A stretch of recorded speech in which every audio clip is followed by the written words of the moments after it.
रहस्यों से भरी हमारी धरती और उनमें सबसे अद्भुत भगवान श्री कृष्ण की लीलाएं। हर साल जन्माष्टमी पर इन लीलाओं को जीने का अवसर मिलता है। लेकिन क्या आप जानते हैं कि छप्पन भोग की परंपरा के पीछे एक ऐसा रहस्य है जो सदियों पुरानी है और जिसकी कहानी सुनकर आपके मन में भी कृष्ण के लिए भक्ति उमड़ पड़ेगी। बिहार के नालंदा जिले में एक छोटा सा गांव है ओड़ो। देखने में भले ही साधारण, लेकिन इसका इतिहास और आस्था दोनों ही असाधारण है। यहाँ की राधा कृष्ण ठाकुर बाड़ी में इस बार कृष्ण जन्माष्टमी की तैयारियां पूरे जोरों शोरों से चल रही है।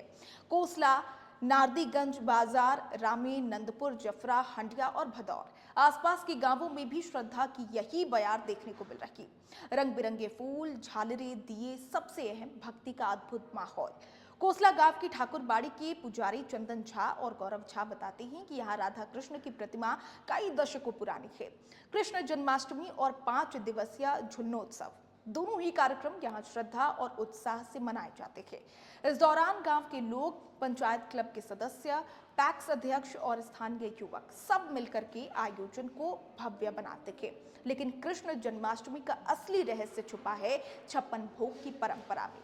जी हाँ, आपने सुना होगा कि जन्माष्टमी पर भगवान को 56 तरह के व्यंजन अर्पित किए जाते हैं, लेकिन आखिर क्यों? इसके पीछे क्या वजह है?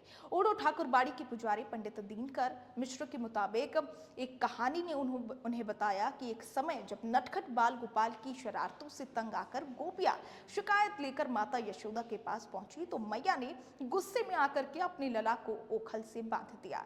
7 दिनों तक कृष्ण वहीं बंधे रहे। माता यशोदा रोज 8 पहर पर यानी दिन में 8 बार कृष्ण को भोजन कराती थी, लेकिन जब वो बंधे रहे तो 7 दिन में 8 पहर यानी कि 7 दिन 56 पहर का भोजन रह गया। जब मैया ने 7वें दिन उन्हें मुक्त किया तो उनका मन भर आया। उन्होंने सोचा, मेरी लला ने 7 दिनों तक जो खाना मिस किया मैं आज सब पूरा करूंगी।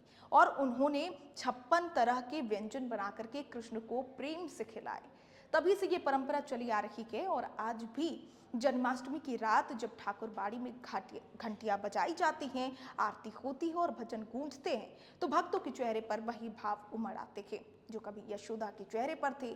16 अगस्त 2025 रोहिणी नक्षत्र यानी वही पवित्र तिथि जब हजारों साल पहले श्री कृष्ण का अवतार हुआ था। इस दिन आधी रात को जन्म आरती के बाद ठाकुर जी को झूले पर झुलाया जाएगा और फिर उन्हें 56 भोग अर्पित किया जाएगा, जिसमें मिठाई, फल, माखन, मिश्री, पुए, मालपुआ, खीर, दही बड़े और जाने कितने स्वादिष्ट पकवान होंगे। इस उत्सव में न केवल व्यंजन बल्कि हर पकवान में भावनाएं, आस्था और प्रेम की अर्पित किए जाते हैं। ओड़ो गांव के लोग मानते हैं कि इस दिन जो भी भक्त भावपूर्वक भगवान को अर्पण करता है उसकी हर मनोकामना पूरी होती है। और शायद यही वजह है कि यहाँ जन्माष्टमी केवल एक पर्व नहीं बल्कि भगवान के साथ रिश्ते को फिर से जीने का अवसर है, जहाँ भक्त और भगवान के बीच केवल प्रेम का रिश्ता होता है। ओणो की जन्माष्टमी हो या मथुरा की जन्माष्टमी हो, भगवान श्री कृष्ण की लीलाओं का रंग हर जगह एक सा चढ़ता है।